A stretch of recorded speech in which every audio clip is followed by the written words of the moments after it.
Louvado seja o Senhor. Graças a Deus. Igreja, cumprimento a todos na graça e na paz, todos vocês na graça e na paz de Jesus Cristo, todos os crentes que servem a Deus, convertidos, os que ainda não servem ao Senhor, que venham atentar a palavra de Deus para conhecer o verdadeiro e único Deus vivo e poderoso, o que ressuscitou, é claro, e veio à terra, andou como figura de homem, tudo suportou por todos os nossos pecados, para que todos nós viéssemos ser salvos. Vamos à palavra de Deus em nome de Jesus Cristo, acerca de muitos que são acusados dentro da casa de Deus, na igreja do Senhor, muitos que são levantados falsos testemunhos por conta do Evangelho, e entre outras séries de situações que ocorrem na vida do crente, da igreja no geral, dos líderes, pregadores e a igreja no geral, os que todos são igreja, os irmãos e irmãs em Cristo Jesus. Louvado seja Deus. Salmo 51 diz assim: Davi confessa o seu pecado, suplica o título, o perdão e roga a Deus que lhe renove um espírito reto.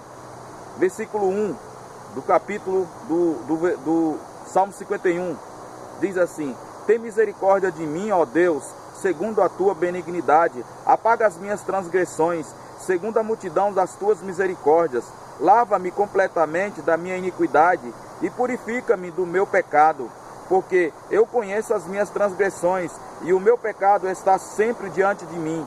Contra ti somente pequei e fiz o que a teus olhos é mal, né? Para que sejas purificado quando falares e puro quando julgares. Eis que em iniquidade fui formado, ou seja, ele nasceu de um ventre pecaminoso, de uma pessoa que pecou, não é? Então vamos lá. Eis que, versículo 6, versículo 5, eis que em iniquidade fui formado e em pecado me concebeu minha mãe. Quer dizer, ele foi concebido em pecado. Quando uma criança nasce, a criança ela não tem pecado, mas foi concebida em pecado.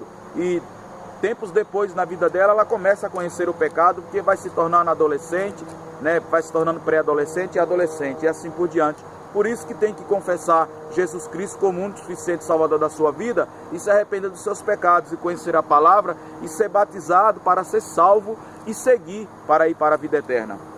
Não é? Versículo 7. Purifica-me com ísopo e ficarei puro. Lava-me e ficarei mais alvo do que a neve. Né? Ele pedindo perdão a Deus para Deus purificar ele dos seus pecados. O arrependimento, ele está confessando os seus pecados. Né? Versículo 8. Faz-me ouvir júbilo, né? Faz-me ouvir júbilo e alegria, para que gozem os ossos que tu quebrastes. Então Davi foi quebrado, quebrado espiritualmente falando, por conta do pecado que ele praticou, né? E aqui ele está clamando, está pedindo clemência a Deus, o arrependimento de todos os pecados que ele pecou, né? Versículo 9. Esconde a tua face dos meus pecados e apaga todas as minhas iniquidades. Ora, pois, Deus não pode esconder a face dele de nenhum pecado, porque tudo ele vê, né? Os olhos de Deus contemplam os bons e os maus. Mas aqui o que Davi está dizendo? Está pedindo para que Deus venha esconder a face de Deus, dos pecados dele. É ele pedindo misericórdia para que Deus perdoe os pecados dele, né? E Deus ali concedeu o perdão dos pecados de Davi e purificou Davi. Assim é você também que praticou um pecado, que caiu no pecado, seja ele qual for. Deus te purifica através desta palavra, através do teu arrependimento, através do arrependimento dos teus pecados. Versículo 10. Cria em mim, ó Deus, um coração puro e renova em mim um espírito reto. Então, cria em mim, ó Deus, um coração puro, versículo 10, e renova em mim um espírito reto cheio de graça, cheio de amor, cheio de santidade, cheio de misericórdia, cheio de benignidade, cheio de mansidão, né? E aí por diante, versículo 11, não me lances fora da tua presença e não retires de mim o teu Espírito Santo. Versículo 10 e último, né, do Salmo 51. Não me lances fora da tua presença e não retires de mim o teu Espírito Santo, né? Se cumpre lá quando Jesus diz, né, que ele jamais lançará fora aqueles que se lançam para ele, né? Jesus diz que ele não lança fora os que se lançam para ele, né? Em João do Apocalipse, 1 João capítulo 2 diz assim: meus filhinhos, estas coisas vos escrevo para que não pequeis, e se alguém pecar, temos um advogado para com o Pai, Jesus Cristo o justo, né? Versículo 2, e ele é de 1 João capítulo 2, o João de Apocalipse, de Ilha de Patmos, né? Versículo 2, e ele é a propiciação pelos nossos pecados, e não somente pelos nossos, mas também pelos de todo o mundo, né?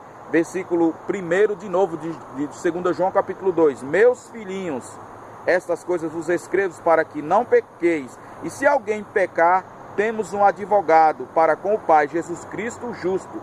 Versículo 2, e ele é propiciação pelos nossos pecados, e não somente pelos nossos, mas também pelo de toda a humanidade. Então Maria não tem poder para perdoar pecado, nem rogar por pecado de ninguém.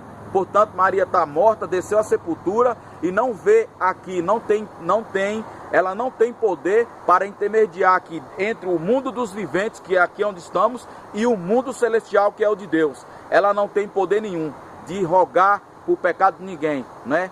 Santa Maria, Mãe de Deus, rogai por nós pecadores. Rogar por quê? Rogar é alguém que roga pelo pecado dele e de mais alguém. Não tem poder nenhum, pois quem tem esse poder é o Cristo. Jesus Cristo é o único que tem o poder para rogar pelos pecados de todos, que está aqui, ó. A palavra não mente. Meus filhinhos, estas coisas vos escrevo, para que não pequeis, e se alguém pecar, temos um advogado. Quem é um advogado? Um advogado é quem advoga pela defesa de alguém.